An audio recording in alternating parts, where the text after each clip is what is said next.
Hi, I'm Hal Roberts. This is Bridge City News. Here's some of the top stories we've been following. A number of residents in Irpin, Ukraine have returned to what is left of their homes following a huge Russian offensive. Conservative leadership candidate Pierre Poilievre was in Calgary Tuesday night with more than 5,000 attendees hearing why he wants to become Prime Minister. And another school in Lethbridge receives its very own Blackfoot name.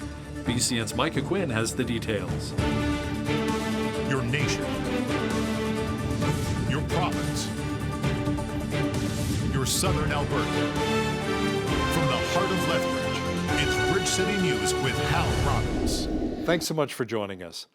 The man who many regard as the front-runner to become the new leader of the Conservative Party of Canada was in Calgary on Tuesday night.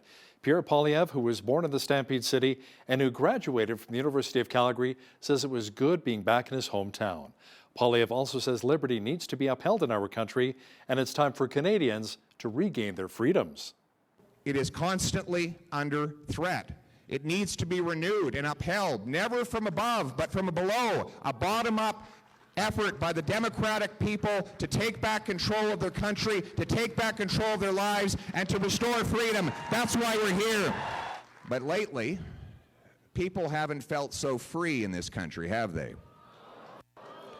Whether it's the 14-year-old girl suffering depression after separation from her sporting and social activities for 2 long years, whether it is the waitress who mortgaged her house to start a business only to have it locked down again and again until she couldn't open it up anymore, whether it is the hard-working trucker who delivered the goods and services that we needed when we needed them.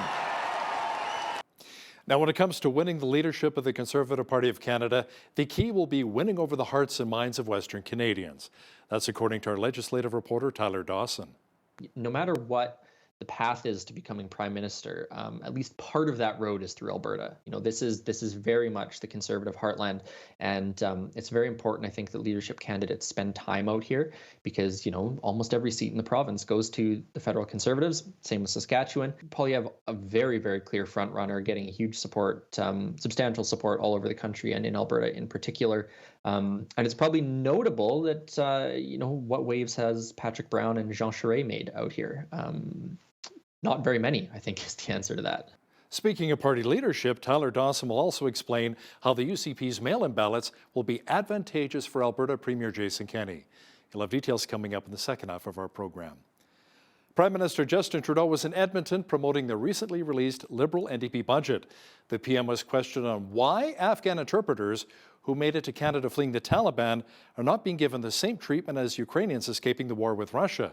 The Prime Minister said the two situations are very different.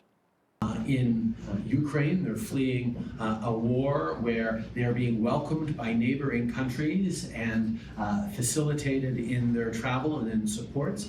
In Afghanistan, the government, Taliban, is interfering with their ability to be processed.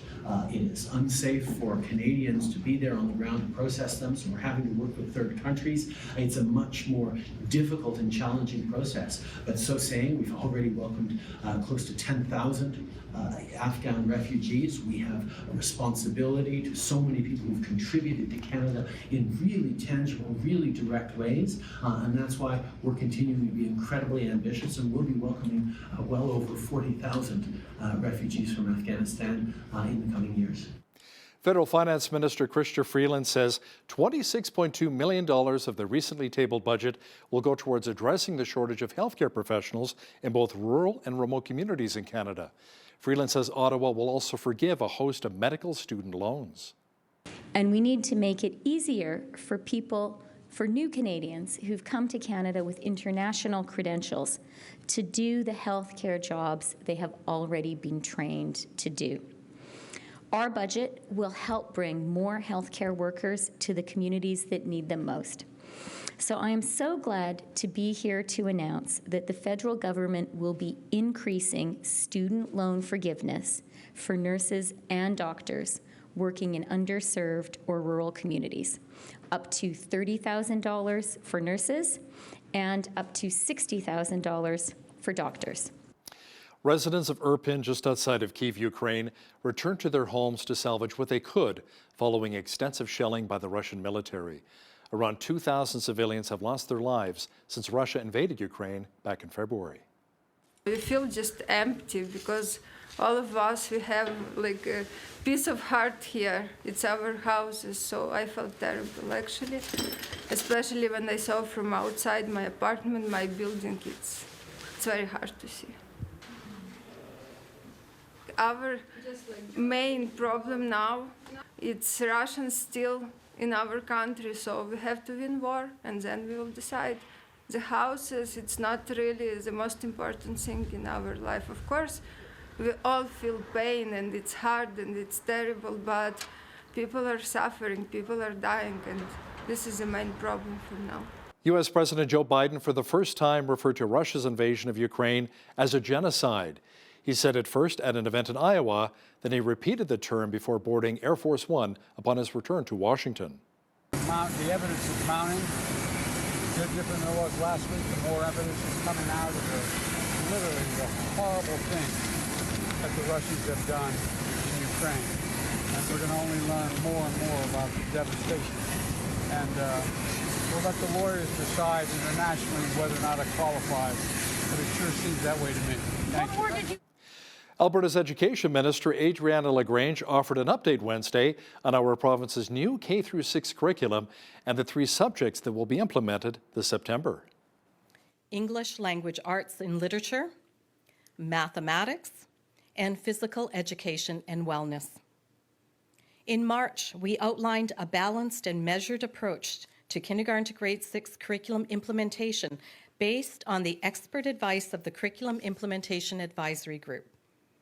This approach will have kindergarten to grade 3 students learning from a new mathematics and English language arts and literature curriculum. Again, kindergarten to grade 3 students in those 2 subjects. And kindergarten to grade 6 students learning from a new phys ed, physical education and wellness curriculum starting in September 2022. Now, the Alberta NDP blasted the UCP's K-6 curriculum, saying should they be elected in 2023, it would be scrapped entirely. While we experienced a few more centimeters of snow here in Lethbridge, the white stuff and cooler temperatures will be sticking around for a while. Jeanette Rocher is in now with an early look at the forecast. Jeanette, when can we see a return to more seasonal values? Oh, goodness, not until we get into next week, Hal. The seasonal high for this time of year is actually 12 degrees, and we've been sitting in the minuses. We're going to continue to stay there for a while, unfortunately. Overnight this evening, we're also looking at a 60% chance of flurries. More flurries expected tomorrow. In fact, we're not going to be into the pluses until we get into the weekend. I will have all of those details coming up for you later on in the show. Okay, thanks so much, Jeanette. The recent snow we've seen across Western Canada has thrown a wrench in the plans of many aspiring gardeners. Now, the month of April is typically when many people get their gardens started. Karen Barbie, the co-owner of Greenhaven Garden Centre here in Lethbridge, says it's important to be patient and not to be too eager when it comes to planting. The first thing they should do is not plant out really tender plants, even if it's like this, because the cold that we've just experienced is too cold to survive underneath just like blankets, or like you need extra heat where you've planted. It's more of a waiting game, and going out and checking your plants afterwards. Don't be dismayed if you see that the plants look quite wilty.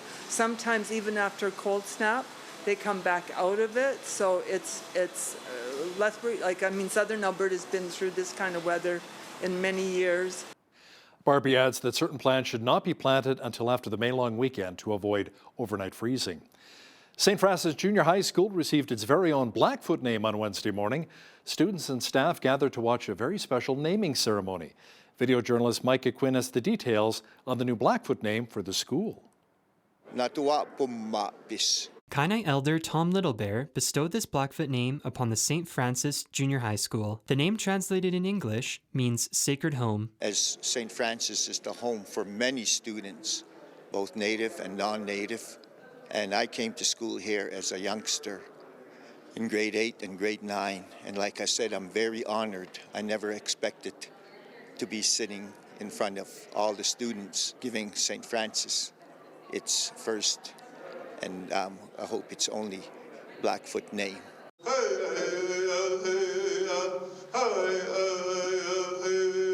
An honor song was played during the ceremony, and staff from the school received traditional Blackfoot face paint. The significance of the face painting is it's a means of protection.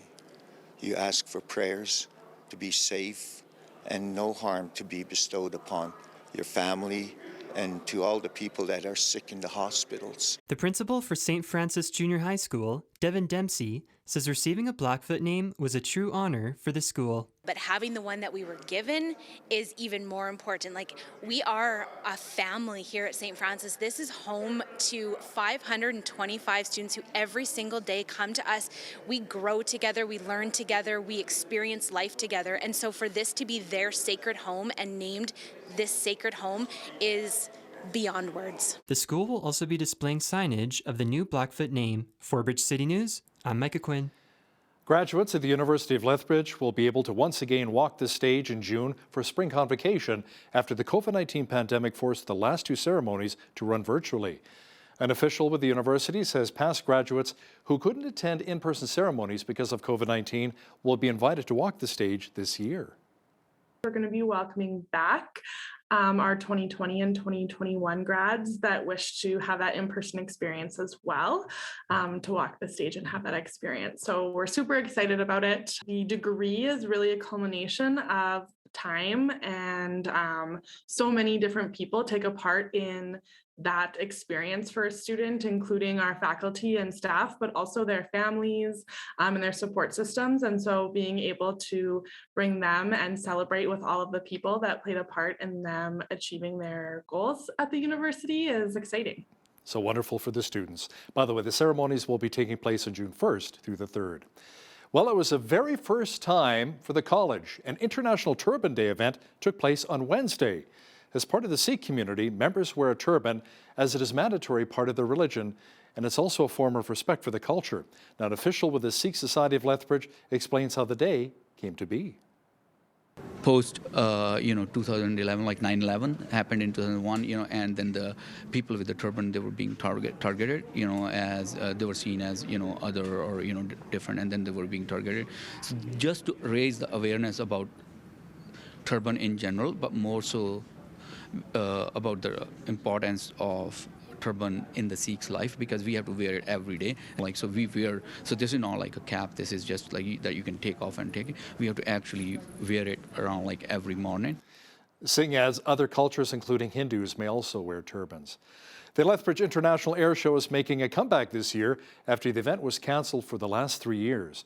The show is expected to be jam-packed, featuring a number of aircraft, food trucks, monster truck rides, and even a showcase of classic cars on site. Vice President of the show, Dallas Hardy, says planning for this year's event has been challenging following the unexpected passing of their president, Brent Botfield. He'd been such a huge part of the air show for so many years, and we're still struggling to, we're working real hard to figure everything out that Brent had, basically quarterbacked. And on a regular basis, there's things popping up, that we're remembering or coming across that Brent would have just naturally had looked after. We're looking forward to an awesome weekend. Air shows are, Lethbridge is synonymous for the International Air Show. And by the way, the air show will be taking place on July 30th and 31st of this year at the Lethbridge Airport. A man is walking across Canada to raise awareness of post-traumatic stress disorder. The name of the walk is called C2C for PTSD. Chad Kennedy worked with the Alberta Sheriff Highway Patrol and is now on a leave of absence after he was diagnosed with PTSD. He's making the trek from Cranbrook, British Columbia to St. John's, Newfoundland, which is over 65,000 kilometers, and the trip will take around 30 weeks to complete. Kennedy says he's walking across Canada to show first responders that it's okay to seek out help for mental health issues.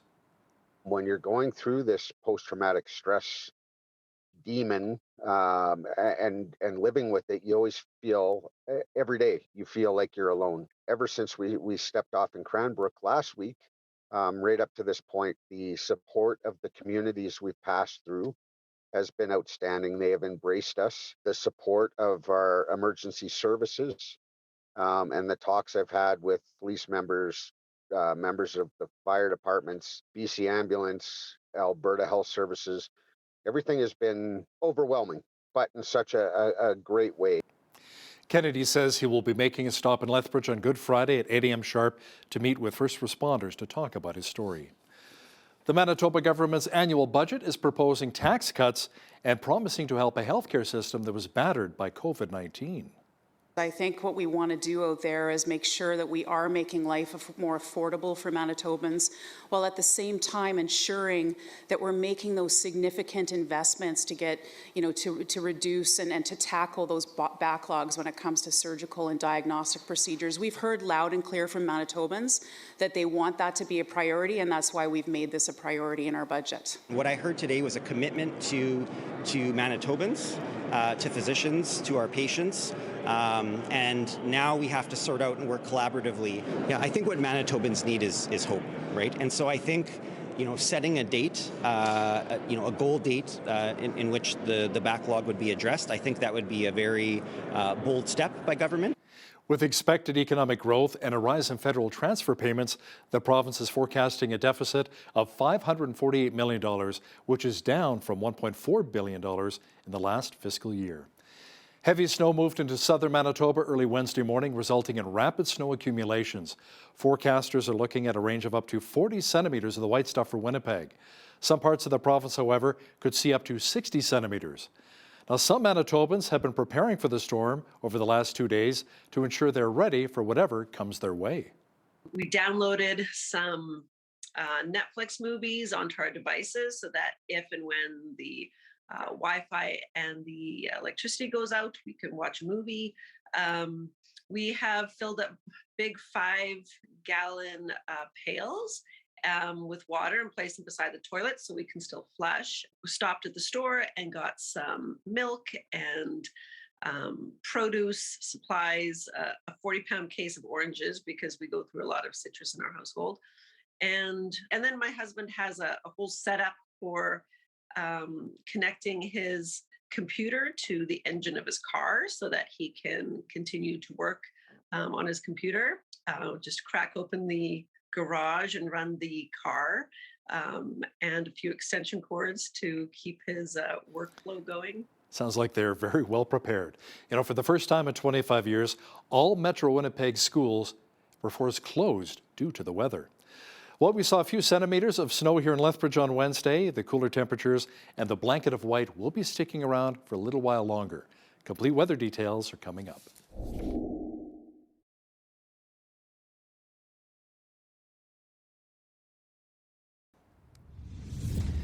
The average temperature for this time of year is around 12 degrees, and it's safe to say that we are well below that. Jeanette Rocher is in now with a full look at the weather forecast. Jeanette, not only are we seeing much cooler temperatures, but plenty of flurry activity as well?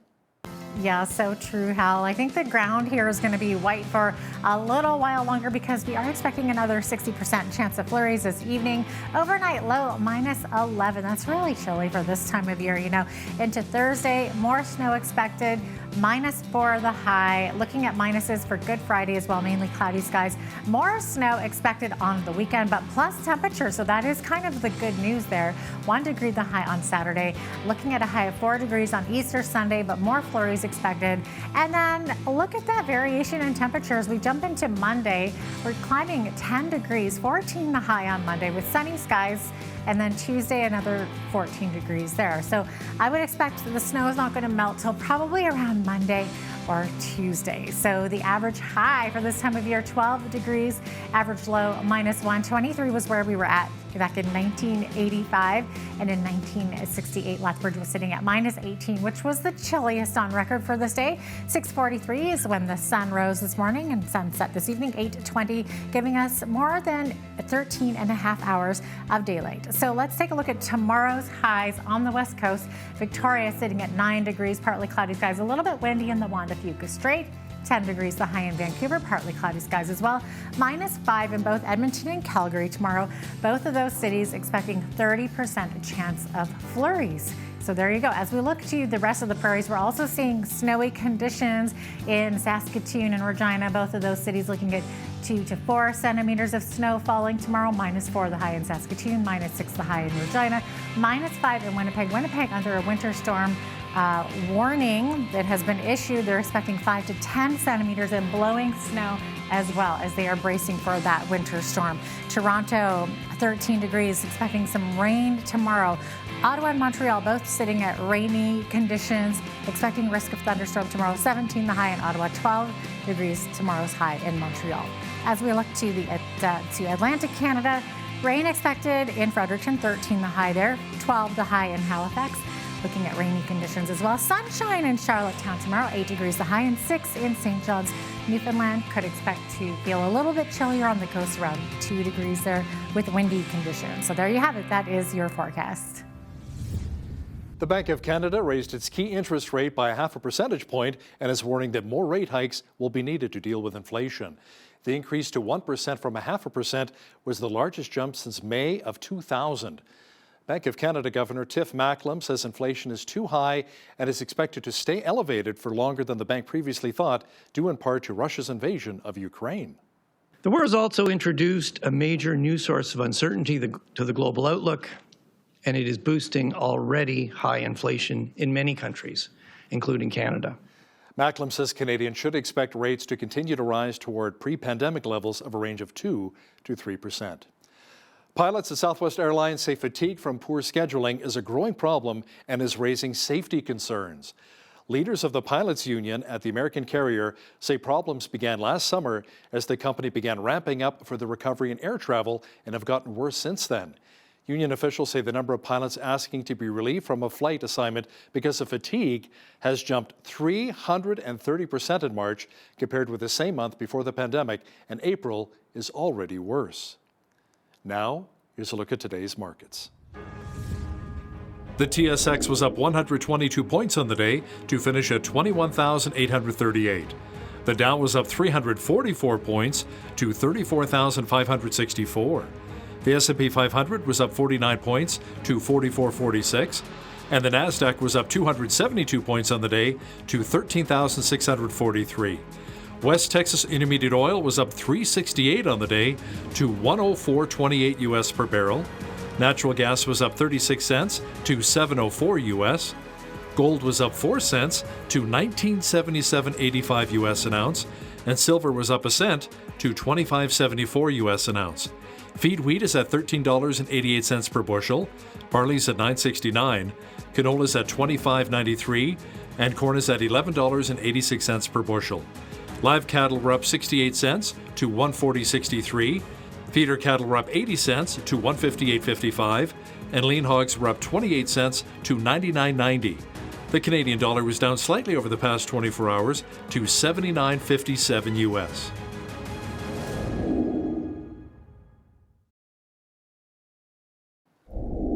Recapping one of our top stories, Federal Finance Minister Chrystia Freeland says part of the federal budget's $26.2 million commitment over 4 years will go towards addressing the shortage of healthcare professionals in both rural and remote communities in Canada. Freeland says Ottawa will also forgive medical student loans of up to $30,000 for nurses and up to $60,000 for new doctors. The leadership review of Alberta Premier Jason Kenney is well underway. Coming up, a chat with our legislative reporter Tyler Dawson about why the party decided to go with mail-in ballots instead of in-person voting for party members. Tyler will have details for us shortly.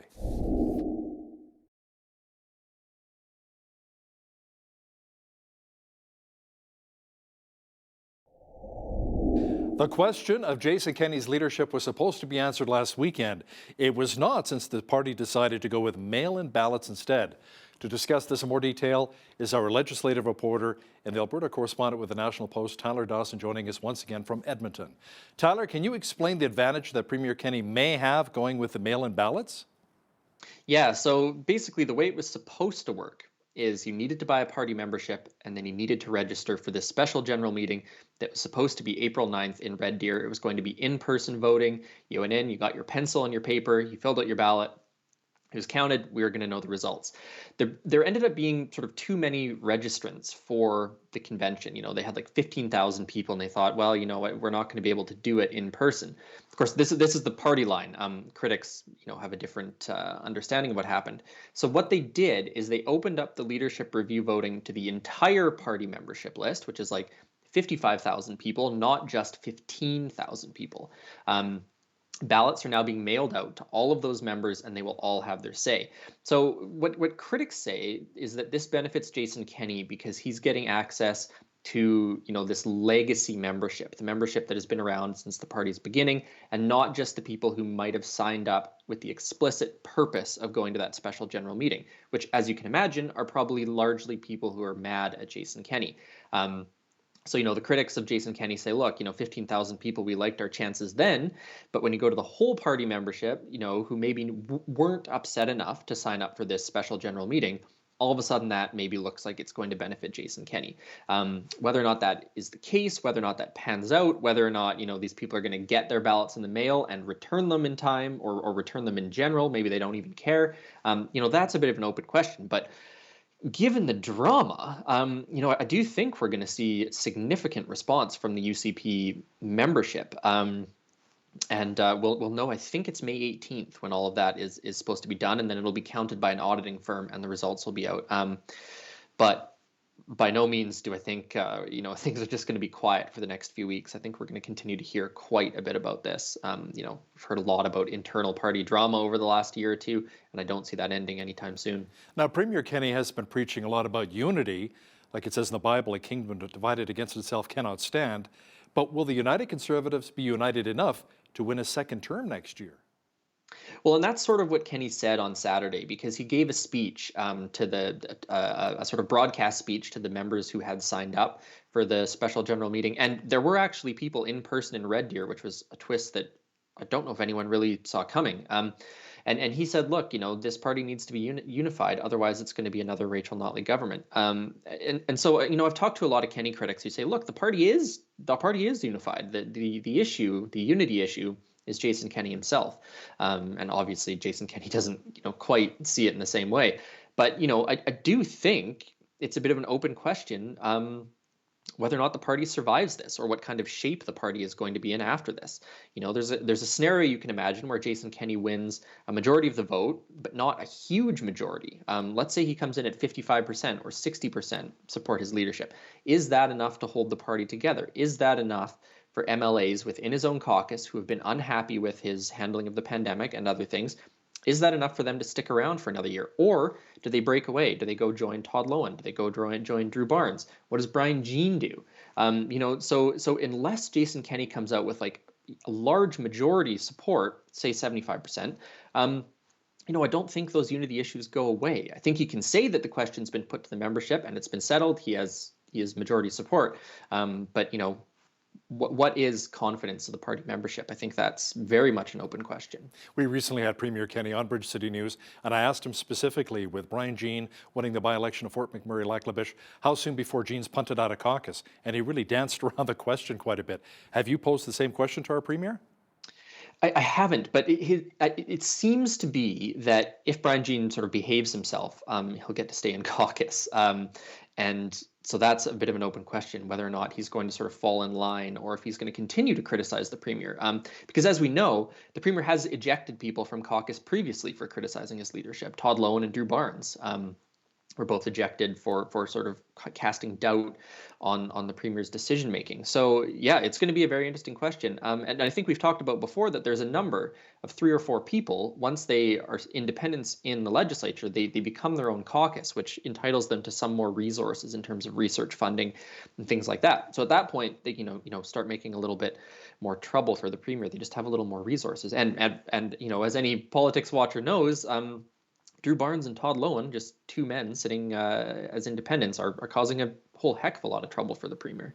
Tyler, a West Virginia Senator, Joe Manchin, was in Alberta recently to tour the oil sands up in Fort McMurray. He talked about North American energy security, and he says North American oil and gas, some of the cleanest in the world. Could we see more of our energy products potentially heading south of the border thanks to Manchin's visit? Well, it's not sure what sort of impact one senator is going to have on some of this decision making, although he is a powerful senator. He's the chairman of a resource committee in the United States, I believe. But this is part of this larger conversation that's happening right now because of the war in Ukraine, where people are sort of trying to turn away from Russian petroleum products.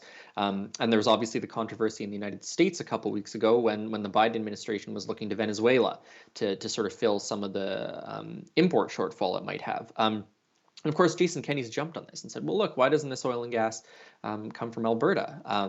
So there's this whole idea of North American energy security, which is, not a super new issue, I wouldn't say, but it seems to have taken on a new urgency, shall we say, or importance, given the war in Ukraine and the sort of escalating sanctions and bans on imports that we're seeing in Canada and the United States and other parts of the world as well. But do we actually have the infrastructure to help support the American needs? Apparently they need, 80 million barrels a day? And I think we're able to export, 4 or 5 million barrels a day? So, are we able to maybe build up our infrastructure to accommodate the Americans? Yeah, well, there's sort of two issues here. I mean, the first one is our export capacity, because of course the Keystone XL pipeline was sort of scrapped in January 2020. So that's part of the problem, the takeaway capacity. How much are we able to take at the moment through the newly functioning Line 3, I think it is. I get them confused sometimes, Line 3 and Line 5, and rail capacity. But the other issue here is actually one of production. And that's sort of, to what extent can oil sands and drilling operations scale up to meet some of this demand?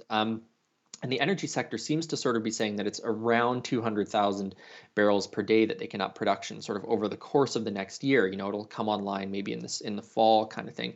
So it's a bit of a forecasting game in that regard, right? You look and say, oh well, the demand is there now. Is it going to be there in 6 months? Is it going to be there in a year?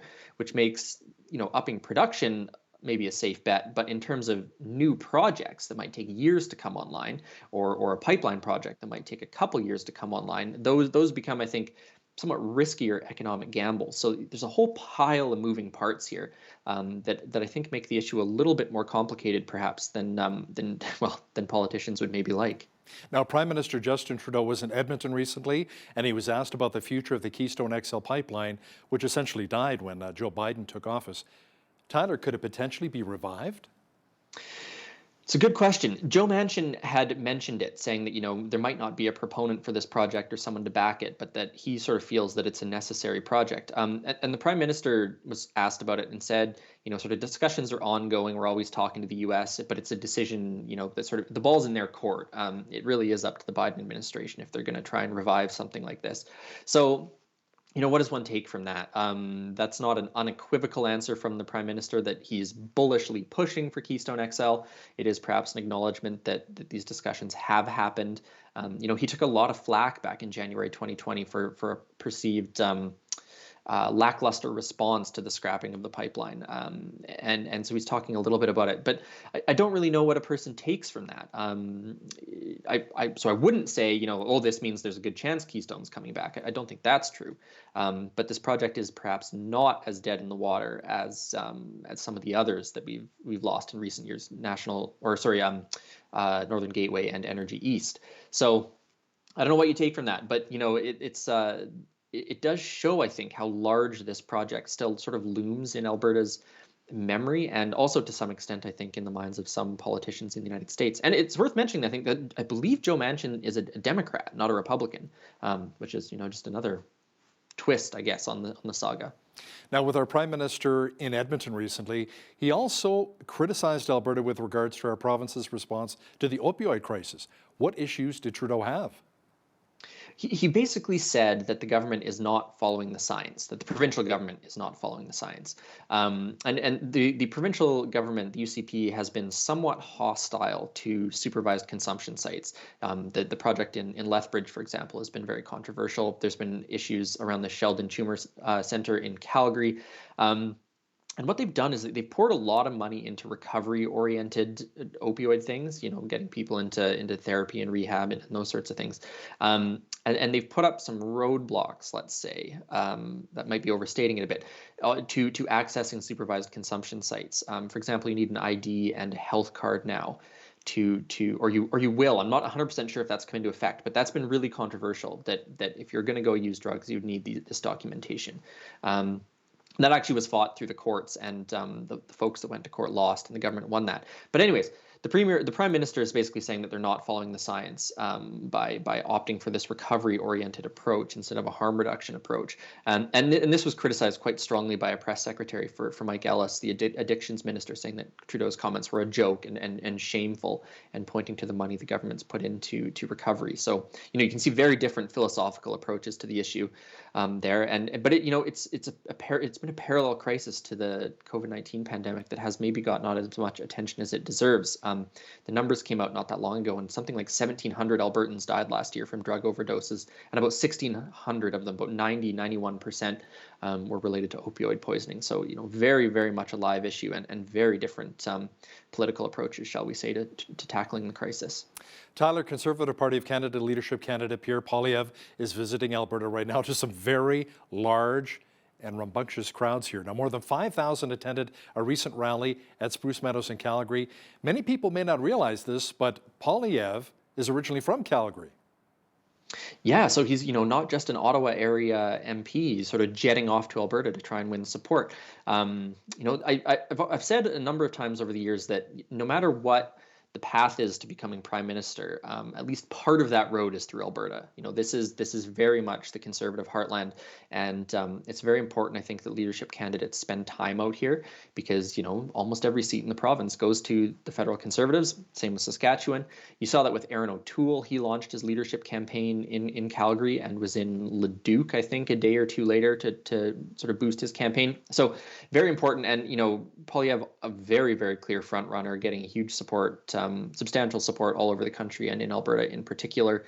And it's probably notable that, what waves has Patrick Brown and Jean Charest made out here? Not very many, I think, is the answer to that. No, exactly. And Poilievre talked about the fact that he grew up in Shaughnessy. He graduated from UFC, so he has strong Alberta roots, definitely. Tyler, the Rural Municipalities Association of Alberta has officially come out against the UCP proposal of ditching the RCMP in favor of a provincial police force. What was the reasoning? Well, they basically said they haven't seen the evidence that this is going to lead to better policing and is going to save money. Those are sort of the two issues that the rural municipalities are concerned about. This proposal goes back a long, long ways. You can find this in the firewall letter to Ralph Klein in 2001 or 2002. This was part of the Fair Deal Panel's report from 2-ish years ago. So the government is, they're approaching this as a way for some more independence from Ottawa, but they've also looked to the rural crime wave and concerns that have been raised in rural municipalities about the perception that there's been a lackluster RCMP response. And they're saying, look, well, why don't we have a provincial police force that's more responsive to local concerns, that has people, with more attachment to the community, those sorts of things. And the government has also said it's going to save money, which is at minimum a debatable claim, because the federal government, under the RCMP arrangement, foots part of the bill. If we had a provincial police force, that wouldn't be the case. So it really comes down to money and the evidence of whether or not the policing would be any better. And Jason Kenney has sort of said there's going to be more consultation, but he's sort of still sticking by the argument that this is maybe a good thing for the province. So this feels to me like a discussion that's going to really be put off until the next election. They're going to work on it in the background, but I wouldn't expect any major moves in the next year, and it could maybe become something of a ballot box issue for some voters. Dr. Dina Henshaw, our province's top doctor, testified recently at a civil lawsuit involving 2 churches and 3 people that sued the province in December of 2020 over COVID-19 measures. Tyler, it's the first time she's testified. It is. So a bit of an odd case, of course, because they sued back in December 2020, and it's just come to court in the past week or two, which says a lot about how quickly the court system works, because, of course, the pandemic measures are almost entirely gone. But it was notable because, yeah, she hasn't testified in person before and was, put to the question by lawyers. Not a whole lot of details that we haven't heard before, if I'm being frank. She answered, a lot of the same questions that journalists have asked, that, critics have put to her. But still very interesting to see her on the stand and answering those questions. And the other thing that's of note is that there is a current live legal issue in that case right now, and that's whether or not she can answer questions that may be covered by cabinet confidentiality. So, for example, journalists have asked a number of times, what advice did you give cabinet on COVID-19, and did they accept your advice or did they choose something else? That's a question she has dodged by saying that would violate cabinet confidentiality. The lawyers for the plaintiffs, the churches and the individuals, want those questions answered in court. So we don't have answers yet on whether or not those will be sort of public answers or whether or not they will be kept private for cabinet confidentiality reasons. So that's just a thing to watch, because of course if the judge says Hinshaw can answer those questions, well, that's going to be the first time we've heard answers to that, or whether or not cabinet told her to back certain measures. So, interesting that she's testifying for the first time, but also there is the possibility we will get some answers to these questions that we haven't actually got answers before.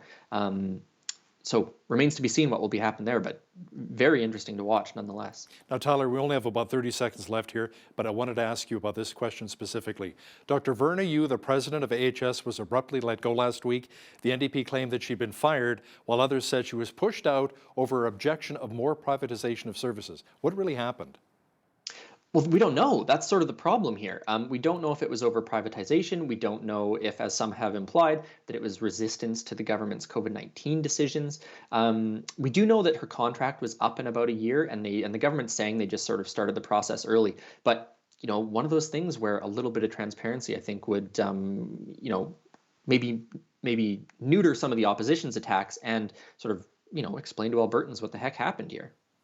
He's our legislative reporter and the Alberta correspondent with the National Post, Tyler Dawson. Thanks for your time today. Always a pleasure, Hal.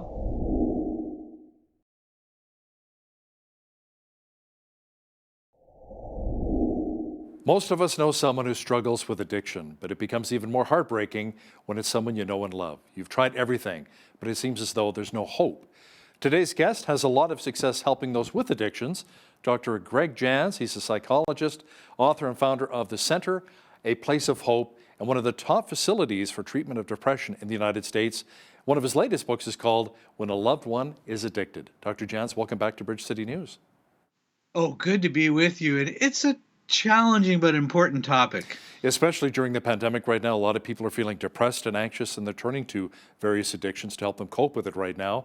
So where are we at when it comes to addiction across North America? Well, across North America, here's what we know.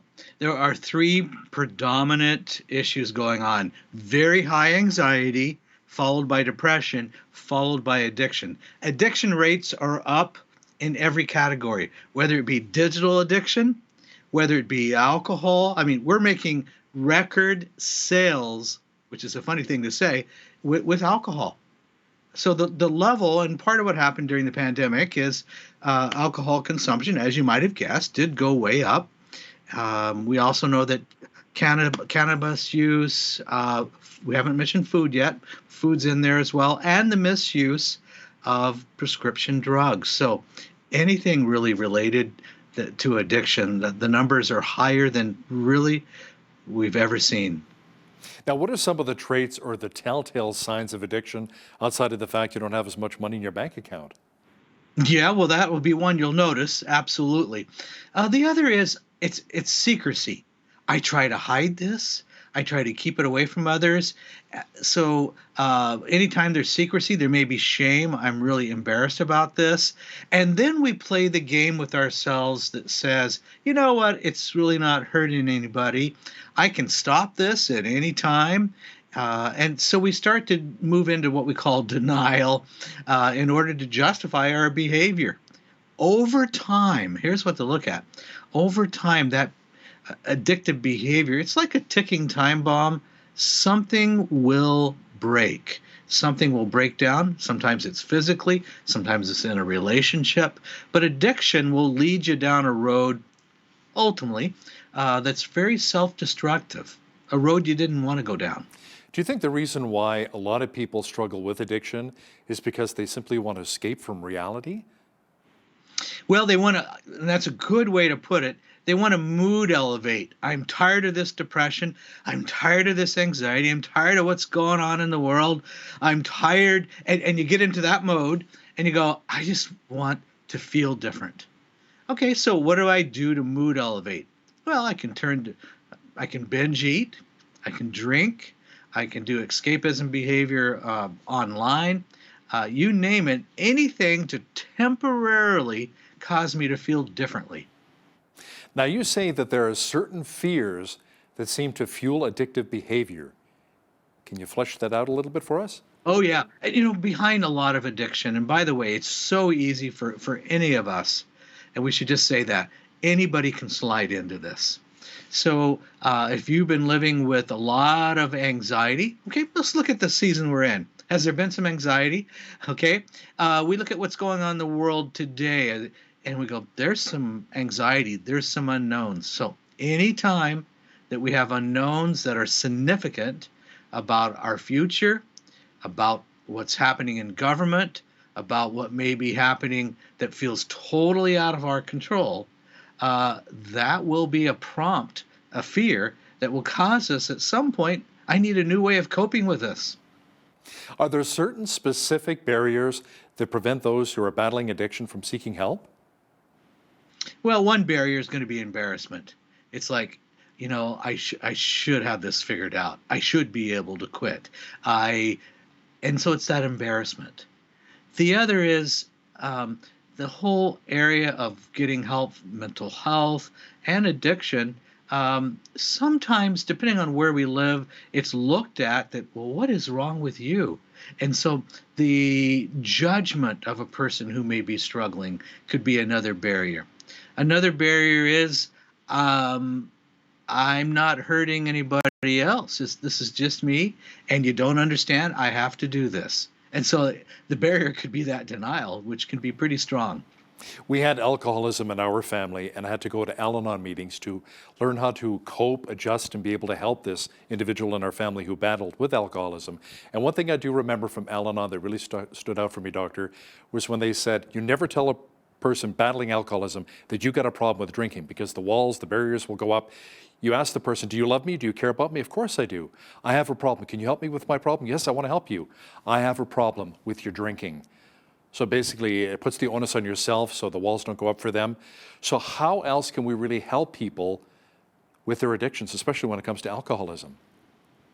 Well, and that's very, very good advice. And one of the things that we got to stay in the game with them. There's times where it feels so hopeless, and you go, oh, the person relapsed again, and it can be very discouraging. So we want to separate the addiction from the person. A lot of times when you're talking to a person who's struggling with addiction, you're kind of talking to that addiction. And remember who they were before addiction got a stronghold. And so we're fighting really the stronghold of that addiction in a person's life. Stay in the game with them, where you're probably not going to be their main solution, but we can, with appropriate boundaries and appropriate interventions, we can help them get the help they need, but it's something they will have to decide. And I think that's why it's so, you can see how destructive it is, but then you go, why don't they get help? That's the power of the addiction. One of the things is we don't want to enable or contribute to it.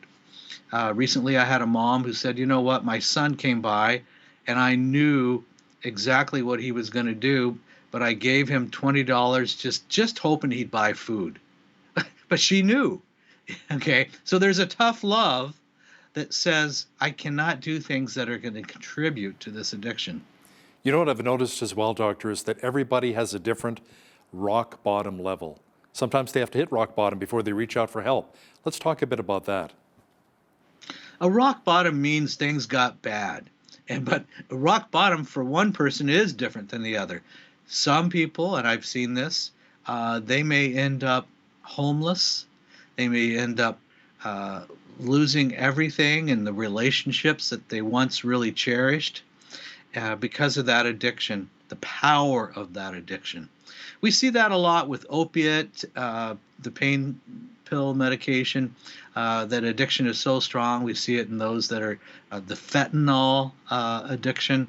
So we know that ultimately it is life and death. Why are boundaries so important when it comes to dealing with an addict? Because an addict is a specialist in manipulation. They can manipulate you, the situation. That's what addiction does. It makes you really good at manipulating people and situations. And so a boundary just says, I need to protect myself from that manipulation. A boundary says, I love you and I cannot do that, whatever that might be. So a boundary is self-preservation as well as it can be life-saving to the person. Do you feel that sometimes people will use an addiction such as drugs or alcohol to fill that void in their lives because they simply don't have God in their lives? Well, I believe an addiction always fulfills a purpose. It can change how you feel temporarily. It helps you avoid oftentimes reality. And it can fill up that emptiness. It's like, man, there's something missing. Well, I end up turning to addiction to temporarily try to fulfill whatever that is. And I don't know if that's necessarily a conscious choice, but I think that's what ends up happening. So we need, and you look, most recovery programs contain a spiritual component which is interesting because when we survey our clients or patients like a year after leaving here, they'll say, you know what, I got so much help from the Center, A Place of Hope, and I learned new tools, but it was really my faith that kept me on course for the long run. And so we know that's got to be a foundation of recovery. Now, what advice would you give someone who feels helpless and hopeless to bring about change in themselves or maybe in someone else that they really and truly love? We need to remember that an addiction lies. An addiction distorts reality. Addiction tells you deserve this. Addiction tells you you really have no value. And so you're fighting the lies of addiction. And so we've got to look beyond that. Look, you are not your addiction. Don't take it on as my self-identity. When we walk around and say, you know, I'm an addict and this is how I guess I was made, and you live that way, that's surrendering to the addiction. We believe, and because we see it happen, that there is hope, and hope comes when there's a plan. I may need to surrender a plan over to others who can help me. I do believe that people struggling with addiction would have changed. Most of them say, I tried to, but I failed. They know they need change when they're really honest with themselves, but they need help doing it. Let's talk about the addiction when it comes to seniors addicted to opioids or painkillers.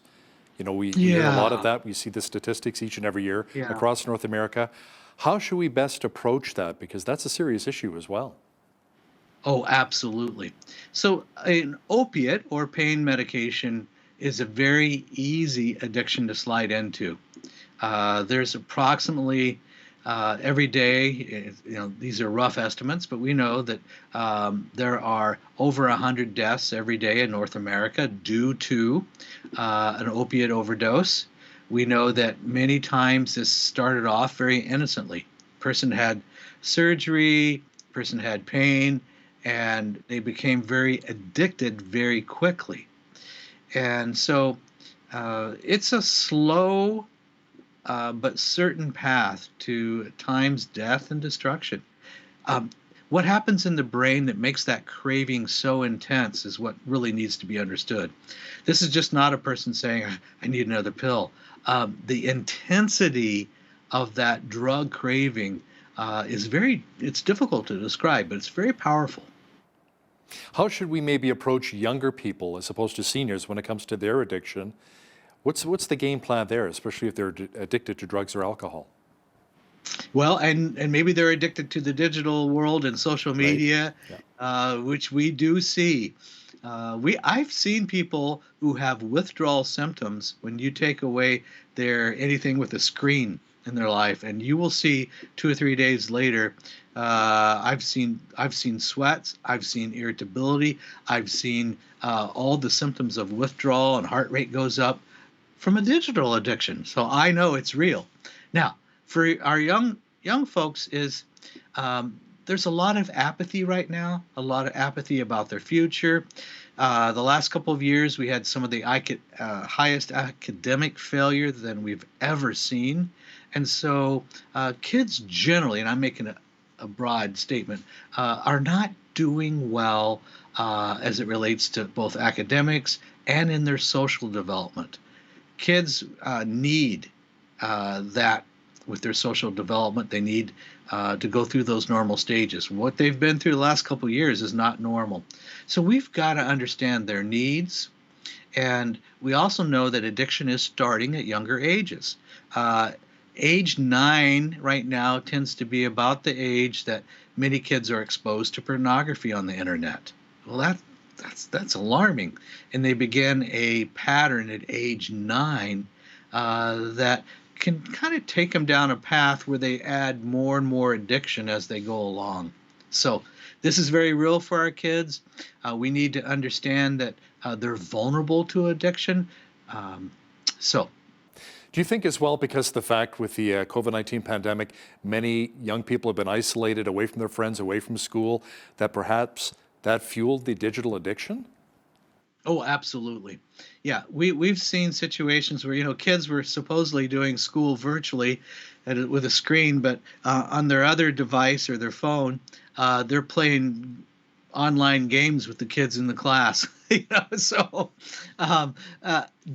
Generally speaking, we had significant online academic failure. It did not work. It did not work well at all, even for teachers. Now, that did set the kids up for a sense of kind of general failure.